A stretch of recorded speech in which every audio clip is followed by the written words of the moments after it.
Так, это у нас балка от 410-го Нилфиска.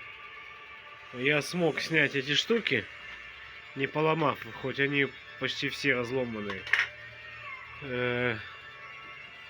Грязи в них много. Вот. И вот это называется окисление, блядь. Вот этого всего говна. Вот так.